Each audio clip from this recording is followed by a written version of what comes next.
Stay tuned to Kids Corner and set free from all tensions and worries.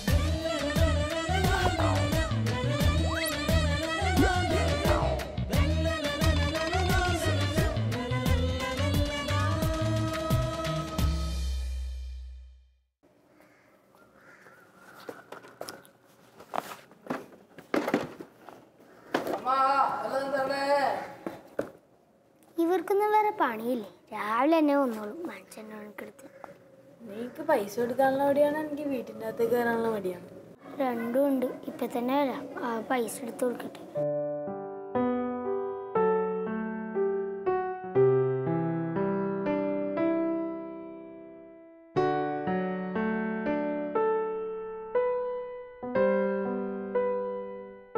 ഇത്ര പെട്ടെന്ന് കൊടുത്തു?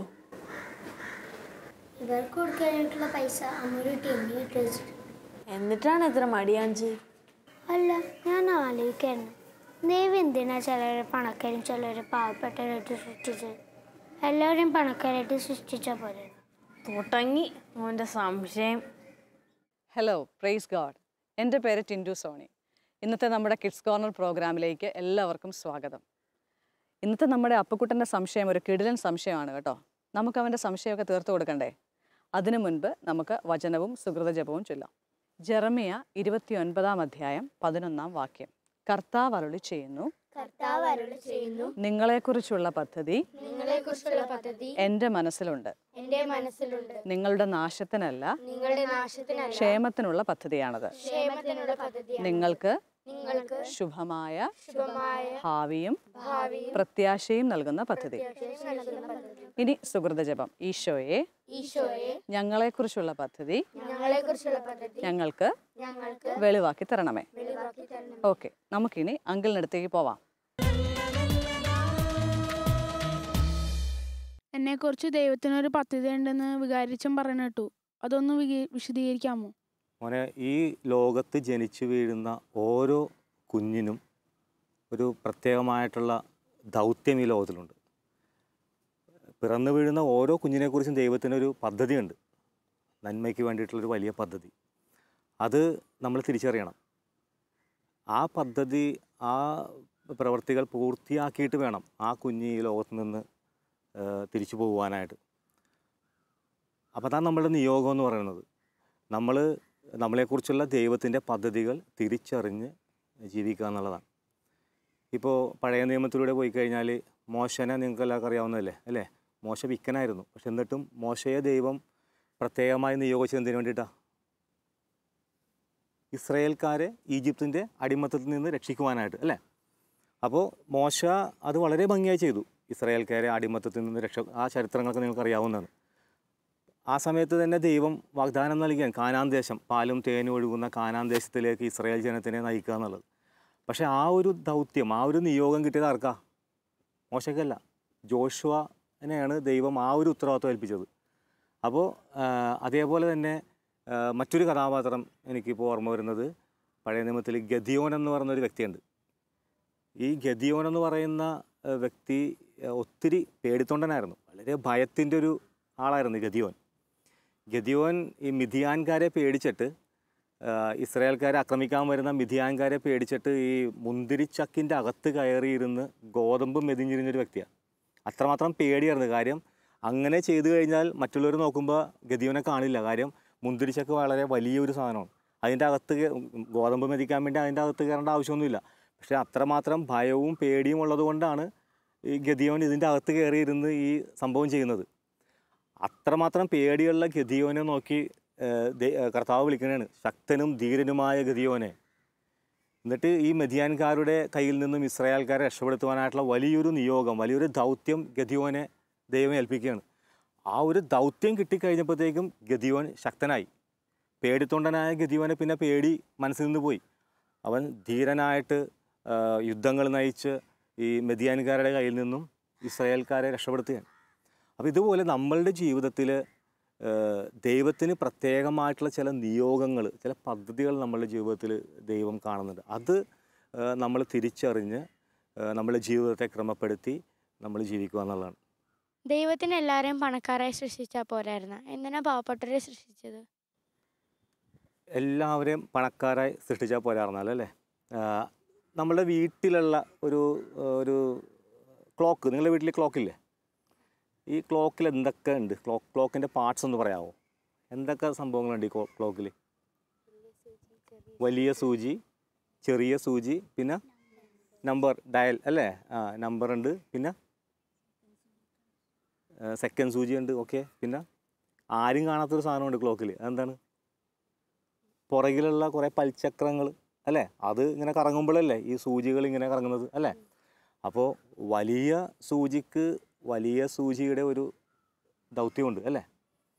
ഈ second സൂചിക്ക് വേണമെങ്കിൽ പരിഭവം പറയാം, എന്തുകൊണ്ട് എന്നെ ആ വലിയ സൂചിയുടെ അത്ര ഭംഗിയായിട്ട് ഇത്തിരി കനത്തിലൊക്കെ സൃഷ്ടിച്ചുകൂടായിരുന്നു, എന്നെ ഈ നീർക്കോലി പോലെ അല്ലേ? പക്ഷേ ദൈവത്തിന് വ്യക്തമായ പദ്ധതിയുണ്ട്, എങ്കിൽ മാത്രമേ എല്ലാവർക്കും നോക്കുമ്പോൾ സമയം അറിയാൻ സാധിക്കുകയുള്ളൂ. ഈ പൽചക്രങ്ങളൊന്നും ആലോചിച്ച് നോക്കിയാൽ പുറകെ ഇരുന്ന് ഇത് ഇങ്ങനെ വർക്ക് ചെയ്യുന്നത് ആരെങ്കിലും കാണുന്നുണ്ട്? നമ്മൾ സമയം നോക്കുമോ? 12 മണി അല്ലെങ്കിൽ 6 മണി തിരിച്ചു പോകുന്നു. പൽചക്രങ്ങൾ പുറകെ ഇരുന്ന് വേണമെങ്കിൽ പരിഭവിക്കാം അല്ലേ? എന്നെ എന്തിനാണ് ചെയ്യുമ്പോൾ ഇങ്ങനെ പുറകിലിരുന്ന് ഇങ്ങനെ കറങ്ങാനായിട്ട്? ഒരാളും എന്നെ കാണുന്നില്ല അല്ലേ? ഒരാളും കാണുന്നില്ല. എല്ലാവരും വന്ന് ഈ സൂചിയും സമയമൊക്കെ നോക്കി പോകുന്നു, പക്ഷേ എന്നെ ആരും കാണുന്നില്ല. പക്ഷെ ഒന്ന് ഓർത്ത് നോക്കിയാൽ ഈ പൽചക്രങ്ങളൊന്ന് പഠിപ്പ് മുടക്കിയാൽ, ഈ പണി മുടക്കി കഴിഞ്ഞാൽ എന്ത് പറ്റും? ക്ലോക്ക് സ്ട്രക്കാവും. അപ്പോൾ എല്ലാവർക്കും അവരവരുടേതായിട്ടുള്ളൊരു ദൗത്യമുണ്ട്. അപ്പോൾ അടുക്കളയിലെ പാത്രങ്ങളൊന്നും നോക്കിയേ, പലതരത്തിലെ പാത്രങ്ങൾ അല്ലേ? ഗ്ലാസ് പാത്രങ്ങൾ, കൈലുകൾ, ചെറിയ സ്പൂൺ, വലിയ സ്പൂൺ. നമ്മൾ ചായ കുടിക്കാനായിട്ട് അല്ലെങ്കിൽ പാൽ കുടിക്കാനായിട്ട് നമ്മൾ ഗ്ലാസ്സാണ് എടുക്കുന്നത്, ചെറിയ ഗ്ലാസ് എടുക്കും അല്ലേ? വലിയ കലത്തിലാരും പാൽ കുടിക്കില്ല. അതേപോലെ നമ്മൾ അച്ചാർ എടുക്കാനായിട്ട് ചെറിയ സ്പൂൺ എടുക്കും, കഞ്ഞി കോരാനായിട്ട് വലിയ സ്പൂൺ എടുക്കും, വലിയ കയ്യിലെടുത്ത് നമുക്ക് കഞ്ഞി കോരുന്നത്. അപ്പോൾ ഓരോന്നിനും ഓരോ ദൗത്യമുണ്ട്. ചെറിയ സ്പൂണിന് അതിൻ്റേതായിട്ടുള്ളൊരു ദൗത്യമുണ്ട്, ഒരു നിയോഗമുണ്ട്. അതുപോലെ നമ്മളുടെ ജീവിതത്തിലും പണക്കാരെക്കുറിച്ചും പാവപ്പെട്ടവനെക്കുറിച്ചും ദൈവത്തിന് വലിയ പദ്ധതിയുണ്ട്. നമ്മളിപ്പോൾ എല്ലാ ദിവസവും നമ്മൾ ഭക്ഷണം കഴിക്കുമ്പോഴത്തേക്കും നല്ല ഫ്രഷ് മീൻ കിട്ടിയാൽ വളരെ സന്തോഷമാണ് അല്ലേ? മീൻ പിടിക്കാൻ പോകാനായിട്ട് ആ മത്സ്യബന്ധനത്തിൽ ഏർപ്പെട്ട് നിൽക്കുന്ന ആളുകൾ ഇല്ലയെന്നുണ്ടെങ്കിൽ അങ്ങനെ മീനെ കിട്ടും നമുക്ക്. അപ്പോൾ അതുകൊണ്ട് അവർ കടലിൽ പോയി മത്സ്യങ്ങൾ പിടിച്ച് കൊണ്ടുവന്ന് നമുക്ക് അത് ഭക്ഷിക്കുവാനായിട്ട്. അതേപോലെ കൃഷി ചെയ്യുന്നവർ, അങ്ങനെ പല ജോലികളിലും ചെയ്യുന്നവരെക്കുറിച്ചൊക്കെ ദൈവത്തിന് വലിയ പദ്ധതിയുണ്ട്. നിങ്ങളും ചുറ്റും, നമ്മൾ ചുറ്റും നോക്കി എത്ര ഭംഗിയുള്ള ഫ്ലവേഴ്സ് അല്ലേ? നിങ്ങൾ കാണുന്നില്ലേ? ഈ പൂക്കളെക്കുറിച്ച് ദൈവത്തിനൊരു പദ്ധതിയുണ്ട് അല്ലേ? നല്ല കണ്ണിനെ കുളിർമ, കാണുന്നവർക്കൊരു സന്തോഷം, നല്ല മണം ഈ പൂക്കളിൽ നിന്ന് നമുക്ക് കിട്ടും. പൂക്കൾ അൽത്താരയിൽ വെക്കും, പല ഫങ്ഷനും നമ്മൾ പൂക്കൾ ഉപയോഗിക്കും. അതുകൊണ്ട് വെറൈറ്റി കളേഴ്സ് അല്ലേ? നല്ല വൈറ്റ് കളർ പൂക്കൾ, അതിനുവേണ്ടി ഉദ്ദേശിച്ച സ്ഥലങ്ങളിൽ നമ്മൾ വൈറ്റ് ഫ്ലവേഴ്സ് വെക്കും. പിന്നെ വാടിക്കഴിഞ്ഞാൽ ഈ പൂക്കൾ പുറത്താണ് അല്ലേ? എല്ലാ സമയങ്ങളിലൊക്കെ പ്രധാനപ്പെട്ട സ്ഥലങ്ങളിലൊക്കെ ഈ പൂക്കൾ ഇങ്ങനെ ഇരിക്കും. അതുപോലെ തന്നെ നിങ്ങൾ ഓർത്ത് നോക്കിയാൽ നമ്മളിപ്പോൾ ഉപയോഗിക്കുന്ന ഈ ചെരുപ്പിൻ്റെതായിട്ടുള്ളൊരു നിയോഗമുണ്ട്. ചെരുപ്പ് എപ്പോഴും പുറത്താണെന്ന് ഓർക്കണം. പക്ഷേ തൻ്റെ യജമാനൻ വന്നു കഴിയുമ്പോൾ പാദരക്ഷയായിട്ട് ഈ ചെരുപ്പ് യജമാനൻ്റെ കൂടെ മഞ്ഞത്തും വെയിലത്തും എല്ലാം ഇങ്ങനെ സഞ്ചരിക്കും. രാത്രി നമ്മൾ വീട്ടിൽ കയറി സുഖമായി കിടന്നുറങ്ങും. പുറത്ത് ഇടിവെട്ടും മഴയും വെയിലൊക്കെ കൊണ്ട് ചെരുപ്പ് കിടക്കും. അപ്പോൾ ചെരുപ്പ് എപ്പോഴും പുറത്താണ്, പൂവെപ്പോഴും അകത്താണ്. രണ്ടിൻ്റേതായിട്ടുള്ള നിയോഗമുണ്ട്. അപ്പോൾ എല്ലാത്തിനും ദൈവം ഈ ഭൂമിയിൽ സൃഷ്ടിച്ചിരിക്കുന്ന എല്ലാത്തിനും അതിൻ്റേതായിട്ടുള്ള ഒരു നിയോഗം ഉണ്ട് എന്ന് നമ്മൾ തിരിച്ചറിയണം. നമ്മൾക്ക് ഈ ലോകത്തിൽ കിട്ടിയിരിക്കുന്ന ഈ ചുരുങ്ങിയ സമയം, ഞാൻ പൂവിനെ കുറിച്ച് പറയുന്നത് പോലെ നമുക്ക് കിട്ടിയിരിക്കുന്ന ഈ ലോകത്തിൽ കിട്ടിയിരിക്കുന്ന ഈ ചുരുങ്ങിയ സമയത്ത് നമ്മളെക്കുറിച്ചുള്ള നിയോഗം നമ്മൾ തിരിച്ചറിഞ്ഞ് പരമാവധി എല്ലാവർക്കും നന്മ ചെയ്യുവാനും അതൊക്കെ തിരിച്ചറിഞ്ഞ് ജീവിച്ചു കഴിയുമ്പോഴത്തേക്കും നമ്മുടെ ജീവിതം വിലപ്പെട്ടതാവും. എന്നെക്കുറിച്ച് ദൈവത്തിന് ഒരു പദ്ധതിയുണ്ട്. ഞാൻ എങ്ങനെയാണ് ആ പദ്ധതി തിരിച്ചറിയുന്നു? എങ്ങനെയാണ് തിരിച്ചറിയണമെന്ന് വെച്ചാൽ നമ്മൾ 2-3 രീതിയിൽ നമുക്ക് നമ്മളുടെ നിയോഗങ്ങൾ തിരിച്ചറിയാം. ഒന്ന് നമ്മുടെ പ്രാർത്ഥന വഴി. നമ്മൾ പ്രാർത്ഥനയിൽ നമുക്ക് വ്യക്തിപരമായിട്ട് നമുക്കൊരു ദൈവം നമുക്കൊരു ചിന്തകൾ തരും. നീ ഇന്ന രീതിയിൽ നിൻ്റെ നിയോഗം ഇതാണെന്നുള്ളൊരു തിരിച്ചറിവ് നമുക്ക് കിട്ടും. ചിലപ്പോൾ മാതാപിതാക്കളിലൂടെ, അല്ലെങ്കിൽ നമ്മളെ പഠിപ്പിക്കുന്ന ടീച്ചേഴ്സിൽ വഴി, അല്ല അച്ഛന്മാർ വഴി, പല വ്യക്തികൾ വഴി നമുക്ക് നമ്മുടെ നിയോഗം തിരിച്ചറിയാനായിട്ട് സാധിക്കും. പിന്നെ ചിലപ്പോൾ ചില സംഭവങ്ങൾ വഴി, ചില സംഭവങ്ങൾ കാണുമ്പോൾ, അല്ല ചില ദൃശ്യങ്ങൾ കാണുമ്പോൾ, അല്ല എന്തെങ്കിലും നമ്മുടെ ജീവിതത്തിൽ സംഭവിക്കുന്ന ചില സംഭവങ്ങൾ വഴിയൊക്കെ നിയോഗം നമ്മൾ തിരിച്ചറിയും. ഒന്ന് ഈ കഴിഞ്ഞ ദിവസം ഞാൻ പരിചയപ്പെട്ട ഒരു സെമിനാറിൽ ചേരുന്ന ഒരു കുട്ടി പറയുകയാണ്, അവൻ 1-ാം ക്ലാസ്സിൽ പഠിക്കണ സമയത്ത് പോപ്പുലർ മിഷൻ ധ്യാനം കൂടിയപ്പോഴാണ് ഒരു വൈദികനാകണമെന്നുള്ളൊരു ചിന്ത അവൻ്റെ മനസ്സിൽ വന്നത്. അപ്പോൾ ഒന്ന് ഓർത്ത് നോക്കിയേ, അവൻ എന്നിട്ട് 1ാം ക്ലാസ്സിൽ തന്നെ ഇരുന്ന് ആരോടും പറഞ്ഞൊന്നുമില്ല. ഇപ്പോഴാണ് അവൻ പറയുന്നത്, ഇപ്പോൾ സെമിനാരിൽ പഠിക്കുന്ന സമയത്ത് അവൻ പറയുന്നത് 1ാം ക്ലാസ് തുടങ്ങി അവൻ്റെ മനസ്സിലുണ്ടായിരുന്ന ഒരു ചിന്തയാണ് ഒരു വൈദികനാകണമെന്നുള്ളത്. അപ്പോൾ ഇതാണ് ചിലവരുടെ ജീവിതത്തിൽ. കഴിഞ്ഞ ദിവസം ഷാലോമിൽ തന്നെ കണ്ട ഒരു ടെസ്റ്റ്മണിയിൽ കേട്ടത്, ഈ അരക്ക് കീഴ്പോട്ട് തളർന്നു ഒരു ആക്സിഡൻറ്റ്, ഒരാളുടെ കംപ്ലീറ്റ് തളർന്നുപോയി. ഈ തളർന്നു കഴിഞ്ഞ് അതുകൊണ്ട് അവസാനിക്കുന്നതായിരുന്നില്ല അയാളുടെ ജീവിതം. പുള്ളി അതിൽ നിന്നും കരകയറി സന്തോഷത്തോടുകൂടി അത് സ്വീകരിച്ചു. ഈ കാറുകൾ ഓടിക്കാൻ നേരത്ത് ഇങ്ങനെ തളർന്ന വ്യക്തികൾക്കും കാർ ഓടിക്കുവാൻ പറ്റുന്ന ഒരു ഡിവൈസ് പുള്ളി കണ്ടുപിടിച്ചു. ഇന്ന് വളരെ പോപ്പുലറായിട്ട് ഒരുപാട് ലോകത്തിൽ പല ഇതേപോലെ തളർന്ന വ്യക്തികളും ഈ ഡിവൈസ് ഉപയോഗിച്ചുകൊണ്ട് കാർ ഓടിക്കുകയാണ്. അപ്പോൾ പുള്ളിയുടെ ദൗത്യം പുള്ളി തിരിച്ചറിയുകയാണ്. മറ്റൊരു തൃശ്ശൂരുള്ളൊരു ചേച്ചി ഫുള്ള് തളർന്ന് കിടക്കുകയാണ് ഇന്ന്.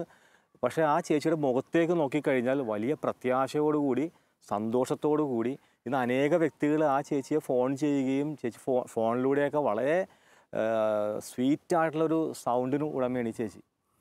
പലരെയും ആശ്വസിപ്പിക്കുന്നു, വേദനിക്കുന്നവർക്ക് വേണ്ടി പ്രാർത്ഥിക്കുന്നു, ഒരുപാട് വ്യക്തികൾ ചേച്ചിയെ വിളിക്കുന്നു. അപ്പോൾ തളർന്നു പോയ ആ വ്യക്തിയെക്കുറിച്ചും ദൈവത്തിനൊരു വലിയ ദൗത്യമുണ്ടായിരുന്നു. ഇന്ന് ലോകത്തുള്ള അനേകം പേർക്ക് ആശ്വാസം കൊടുക്കുന്ന ഒരു വ്യക്തിയായിട്ട് മാറുവാനായിട്ട്. അതേപോലെ തന്നെ എനിക്ക് മറ്റൊരു വ്യക്തിയെ, ചില സംഭവങ്ങളാണെന്ന് പറയും, ചില കാഴ്ചകൾ യാത്ര ചെയ്യുന്ന സമയത്ത് നിങ്ങൾക്കറിയാം, ചെന്നൈയിലുള്ള ഒരു നാരായണ കൃഷ്ണൻ എന്ന് പറയുന്ന ഒരു വ്യക്തി, പുള്ളി MBA ഒക്കെ പഠിഞ്ഞ് വലിയൊരു ഉദ്യോഗസ്ഥനായിരുന്നു. പുള്ളി ചെന്നൈയിലൂടെ യാത്ര ചെയ്യുമ്പോൾ പെട്ടെന്ന് വഴിവെക്കിൽ കാണുകയാണ് ഒരു യാചകൻ സ്വന്തം ഉച്ഛിഷ്ടം, ഒരു ഹ്യൂമൻ വേസ്റ്റ് എടുത്ത് കഴിക്കുന്നു. ഇത് കണ്ടപ്പോഴത്തേക്കും ഈ നാരായണകൃഷ്ണൻ്റെ മനസ്സ് പെട്ടെന്ന് മാറുകയാണ്. ഞാൻ എന്തിനാണ് ഇത്രയധികം ഉന്നത സ്ഥാനങ്ങളിൽ നിന്ന് ഈ ജോലി ചെയ്യുന്നത്? എൻ്റെ നാട്ടിൽ ഇത്രയധികം പേര് ഇത്രമാ മ്ലേച്ഛകരമായിട്ടുള്ള ഇത്രയ്ക്കും വിശന്നിട്ടായിരിക്കുമല്ലോ പുള്ളി ഇങ്ങനെ എടുത്ത് കഴിക്കുന്നത്. പുള്ളി ഇന്ന് 5000-ഓളം പേർക്ക് ദിവസവും 3 നേരം ഭക്ഷണം വെച്ച് എല്ലാവർക്കും ഫ്രീ ആയിട്ട് ജോലിയൊക്കെ രാജിവെച്ചു. ഇന്ന് പാവപ്പെട്ടവരെ കുളിപ്പിക്കുകയും ഉടുപ്പിക്കുകയും മുടിവെട്ടുകയും ഒക്കെ ചെയ്ത് ഭക്ഷണം പാകം ചെയ്ത് കൊടുക്കുകയും.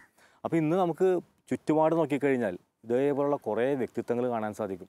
അപ്പോൾ എല്ലാവരെക്കുറിച്ചും ദൈവത്തിനൊരു വലിയ നിയോഗമുണ്ട്, വലിയ പദ്ധതിയുണ്ട്.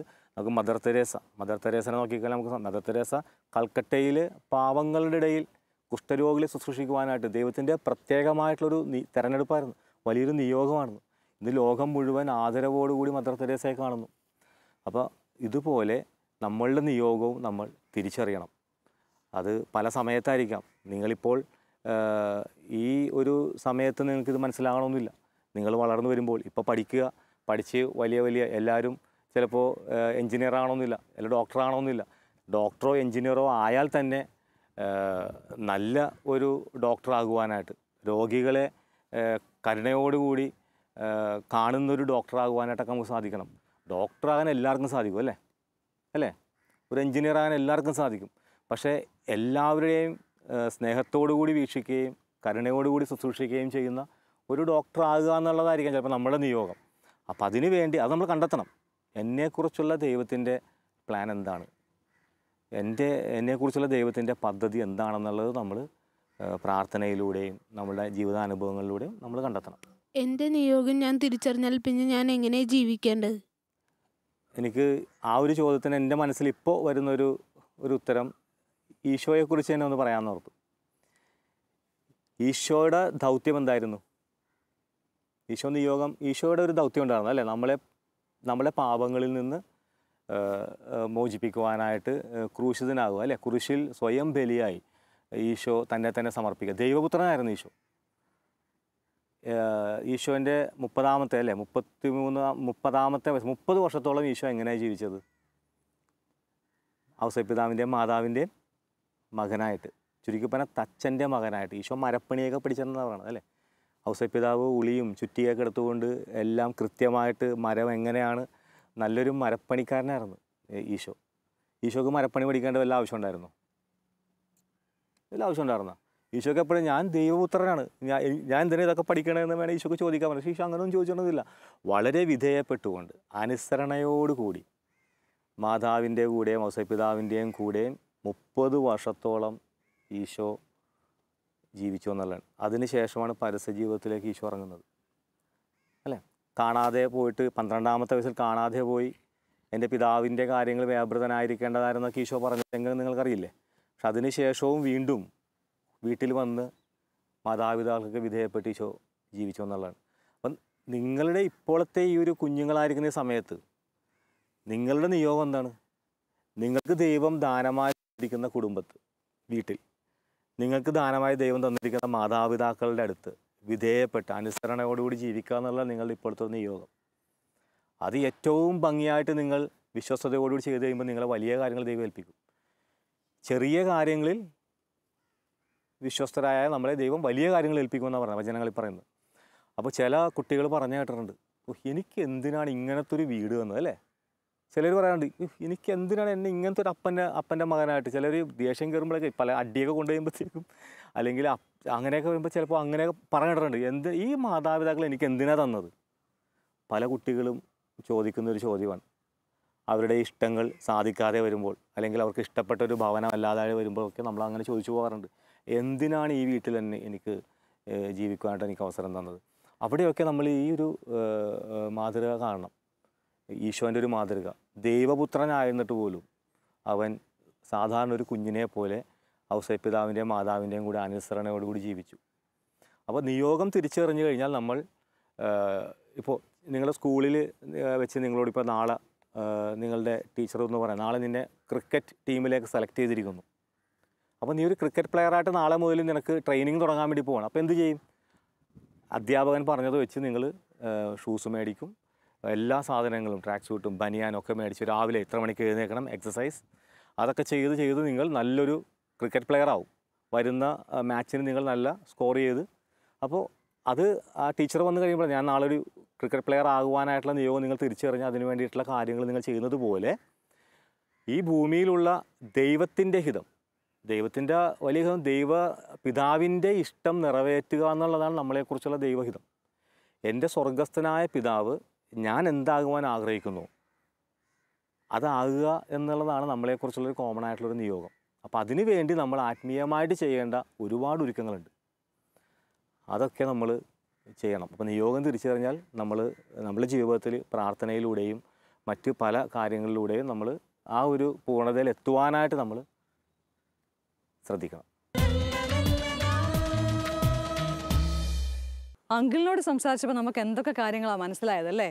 ഇപ്പം നിങ്ങൾക്കൊരു ആഗ്രഹം തോന്നില്ലേ നിങ്ങളുടെ ജീവിതത്തിൻ്റെ നിയോഗത്തെയൊക്കെ തിരിച്ചറിയണമെന്ന്? നമുക്കിനി ഒരു ആക്ഷൻ സോങ് ആയാലോ? ഓക്കെ, അതിനു മുൻപേ നമുക്ക് വചനവും സുഹൃത ജപവും ഏറ്റുപറയാം. ജെറമിയ 29-11 കർത്താവ് അരുളി ചെയ്യുന്നു, നിങ്ങളെക്കുറിച്ചുള്ള പദ്ധതി എൻ്റെ മനസ്സിലുണ്ട്. നിങ്ങളുടെ നാശത്തിനല്ല ക്ഷേമത്തിനുള്ള പദ്ധതിയാണത്. നിങ്ങൾക്ക് ശുഭമായ ഭാവിയും പ്രത്യാശയും നൽകുന്ന പദ്ധതി. ഇനി സുഹൃത ജപം. ഈശോയെ, ഞങ്ങളെക്കുറിച്ചുള്ള പദ്ധതി ഞങ്ങൾക്ക് വെളിവാക്കണമേ.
ഇനി നമുക്ക് അമ്മാമ്മയുടെ കഥ കേട്ടാലോ?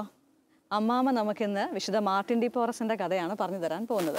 അതിനു മുൻപ് നമുക്ക് വചനവും സുകൃത ജപവും പഠിക്കാം.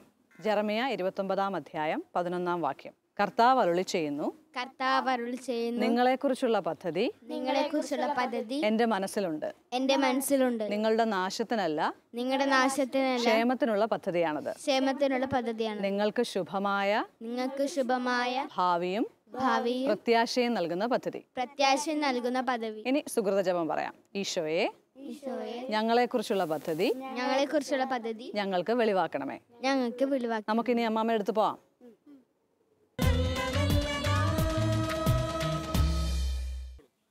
വിശുദ്ധ മാർട്ടിൻ ഡി പോറസിനെ പറ്റിയാണ് ഇന്ന് നിങ്ങളോട് സംസാരിക്കാൻ പോകുന്നത്. വിശുദ്ധൻ്റെ അമ്മ ഒരു നീഗ്രോയായിരുന്നു, അപ്പനൊരു യൂറോപ്യനും. ജുവാൻ ഡി പോറസ്, അമ്മ അന. അമ്മ ഈ നീഗ്രോ ആയിരുന്നെങ്കിലും മകൻ നീഗ്രോ ആയത് അമ്മയ്ക്ക് ഒട്ടും സഹിക്കാൻ പറ്റിയില്ല. അതുകൊണ്ട് അമ്മയ്ക്ക് ഒരിക്കലും ആ മകനെ അംഗീകരിക്കാനോ സ്നേഹിക്കാനോ പറ്റിയില്ല.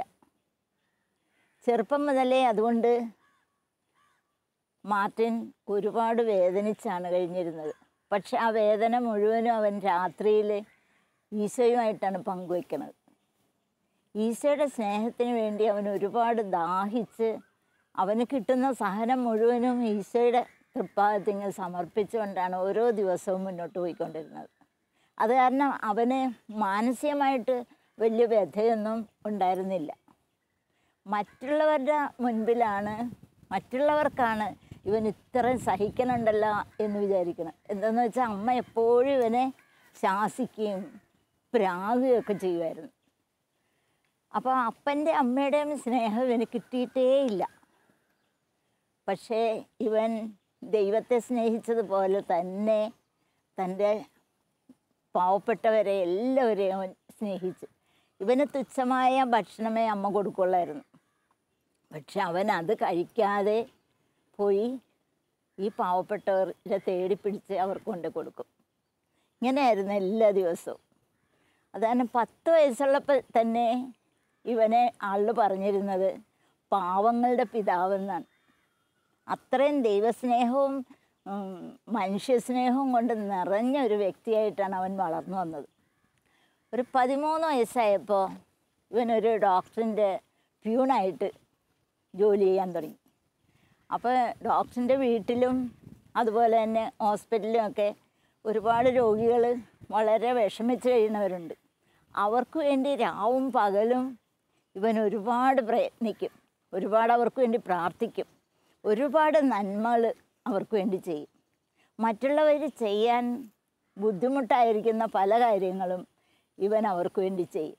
അവരുടെ മുടി വെട്ടി കൊടുക്കുക, അവർക്ക് ഭക്ഷണം കൊടുക്കുക, അവരെ കുളിപ്പിക്കുക, അങ്ങനെയുള്ള എല്ലാ കാര്യങ്ങളും ചെയ്യും. ഇങ്ങനെ ഇരിക്കുമ്പോഴാണ് പെട്ടെന്ന് ഇവന് ആശ്രമത്തിൽ ഒരു അധികാരി, ആശ്രമാധികാരി ഇവനെ വിളിച്ച് അവിടെ പോയി, ആശ്രമത്തിൽ പോയി. അവിടെ ചെന്ന് കഴിഞ്ഞപ്പോൾ ഇവന് കൂടുതൽ സന്തോഷമായി.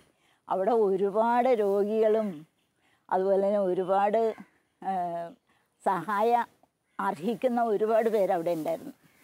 അവർക്ക് വേണ്ടി രാവും പകലും ഇവൻ ഒരുപാട് പ്രയത്നിച്ച്. അങ്ങനെ ഇരിക്കുമ്പോൾ ആശ്രമാധികാരി 9 കൊല്ലം കഴിഞ്ഞപ്പോൾ ഇവന് ഒരു പ്രൊമോഷൻ എന്ന പോലെ അവനെ ഒരു ബ്രദറായിട്ട് നിയമിച്ചു. ബ്രദറായിട്ട് നിയമിച്ചു കഴിഞ്ഞപ്പോൾ അവന് കൂടുതൽ സ്വാതന്ത്ര്യമായി. അപ്പോൾ അവിടെയുള്ളവർക്ക് ഇവനൊരു വലിയൊരു സഹായിയായിട്ട് മാറി. എല്ലാ കാര്യങ്ങളിലും ഇവൻ എവിടെയും സഹായത്തിനുണ്ടാവും. ഒരുപാട് അത്ഭുതങ്ങൾ ജീവിച്ചിരിക്കുമ്പോൾ തന്നെ ചെയ്തിട്ടുണ്ട്. ഒരിക്കലേ ആശ്രമത്തിൽ ഭക്ഷണം വളരെ കുറവ്. ഒരു ദിവസം ഒരാൾ ആശ്രമത്തിൽ വന്നിട്ട് കുറേ നാരങ്ങയുടെ കുരു കൊണ്ടുവന്ന് കൊടുത്ത്. അപ്പോൾ ഇവന് അപ്പം തന്നെ കൊണ്ടുപോയി അത് ഓരോരോ സ്ഥലത്ത് കൊണ്ടുപോയി പാകി. പിറ്റേ ദിവസം കാലത്ത് എഴുന്നേറ്റ് നോക്കിയപ്പോൾ എല്ലാവരും നോക്കുമ്പോൾ ഇതെല്ലാം പൂത്ത് നിൽക്കണം, മരമായിട്ട് പൂത്ത് നിൽക്കണം. 2 ദിവസം കഴിഞ്ഞപ്പോൾ അത് ഓറഞ്ചായിട്ട് മാറി. ഓറഞ്ച് നല്ല മധുരമുള്ള ഓറഞ്ച്. അപ്പം ആ ആശ്രമത്തിലുള്ള എല്ലാവർക്കും ഭക്ഷണമായി. ഒരു ബുദ്ധിമുട്ടും ഇല്ലാതെ ഭക്ഷണം ഈ ഓറഞ്ച് തിന്ന് വിശപ്പടക്കി. അതുപോലെ തന്നെ പിന്നൊരു ദിവസം അവിടെ ഈ ആശ്രമത്തിൽ ഒരുപാട് എലി ശല്യം. എല്ലാവരുടെയും ഡ്രസ്സ് രാത്രി ഈ എലികൾ കടിച്ച് കീറി ഉപയോഗശൂന്യമാക്കി കളയും. ഇവന് ഒരുപാട് പല പ്രാവശ്യം ഇതിങ്ങനെ കേട്ട്, പക്ഷെ മാർട്ടിൻ്റെ ഡ്രസ്സ് മാത്രം എലികൾ തൊടുകയില്ല. അപ്പോൾ ഇതവിടെ ഒരു സംസാര വിഷയമായി. ഒരു ദിവസം മാർട്ടിൻ പുറത്തിറങ്ങി നിന്നിട്ട് പറഞ്ഞ് എലി എന്തോ ഇങ്ങനെ സംസാരിച്ച്, ആരും കേൾക്കാതെ സംസാരിച്ച് കുറച്ച് സമയം കഴിഞ്ഞപ്പോൾ ആ പ്രദേശത്തുള്ള എലികളെല്ലാം ഇങ്ങനെ വന്നുകൂടി. അപ്പോൾ എലികളോട് പറഞ്ഞ്, ഇനി നിങ്ങൾ ഇവിടെ നിൽക്കാൻ പാടില്ല, നിങ്ങളുടെ താമസ സ്ഥലം ഇതല്ല, ഞാൻ കാണിച്ചു തരുന്ന സ്ഥലത്തേക്ക് നിങ്ങൾ പോകണം, അവിടെ പോയി താമസിക്കണമെന്ന് പറഞ്ഞു.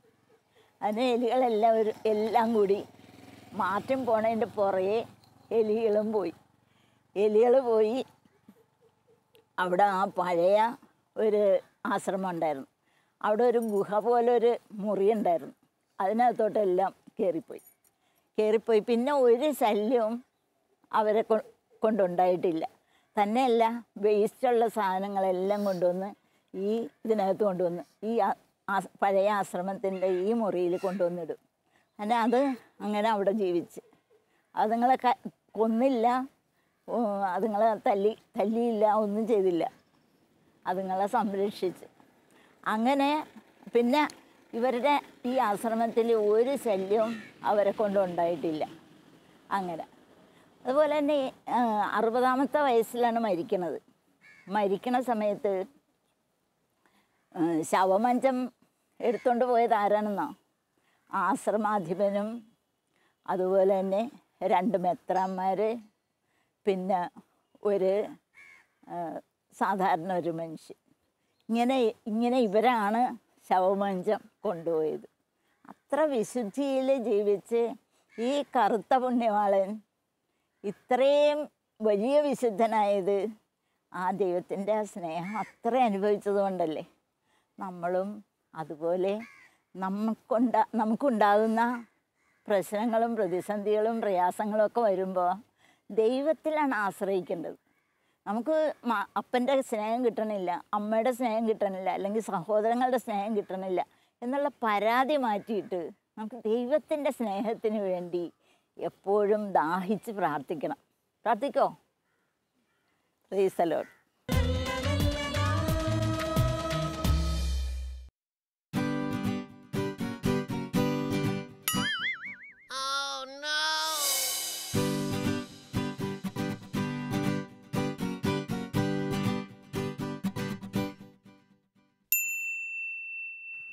ഇപ്പോൾ നമ്മളൊരു വിഷ്വൽ കണ്ടില്ലേ? നമ്മളിപ്പോൾ അറിയാതെ ആണെങ്കിലും ആരുടെയെങ്കിലും ഒക്കെ കാലിൽ ചവിട്ടിയാൽ നമ്മളൊരു സോറിയൊക്കെ പറയുന്നത് എത്ര നന്നായിരിക്കും അല്ലേ? നമ്മൾ ജീവിതത്തിൽ ഇങ്ങനെ ചെറിയ ചെറിയ കാര്യങ്ങളൊക്കെ ശ്രദ്ധിക്കാതെ പോകും പലപ്പോഴും. ഇനിയെങ്കിലും നമ്മുടെ ജീവിതത്തിൽ ഇതുപോലത്തെ കുഞ്ഞു കുഞ്ഞു കാര്യങ്ങളൊക്കെ നമുക്ക് ശ്രദ്ധിക്കുന്നവരാകാം. ഇനി നമുക്ക് വചനവും സുഹൃത ജപവും ഏറ്റുപറയാം. ജെറമിയ 29-ാം അധ്യായം 11-ാം വാക്യം. കർത്താവ് അരുളി ചെയ്യുന്നു, നിങ്ങളെക്കുറിച്ചുള്ള പദ്ധതി എൻ്റെ മനസ്സിലുണ്ട്, നിങ്ങളുടെ നാശത്തിനല്ല ക്ഷേമത്തിനുള്ള പദ്ധതിയാണത്. നിങ്ങൾക്ക് ശുഭമായ ഭാവിയും പ്രത്യാശയും നൽകുന്ന പദ്ധതി. ഇനി സുഹൃത ജപം. ഈശോയെ ഞങ്ങളെക്കുറിച്ചുള്ള പദ്ധതി ഞങ്ങൾക്ക് വെളിവാക്കി തരണമേ. ഇന്നത്തെ കിഡ്സ് കോർണർ ഇവിടെ അവസാനിക്കുന്നു. നമുക്ക് അടുത്ത ആഴ്ച വീണ്ടും കാണാം. Till then bye.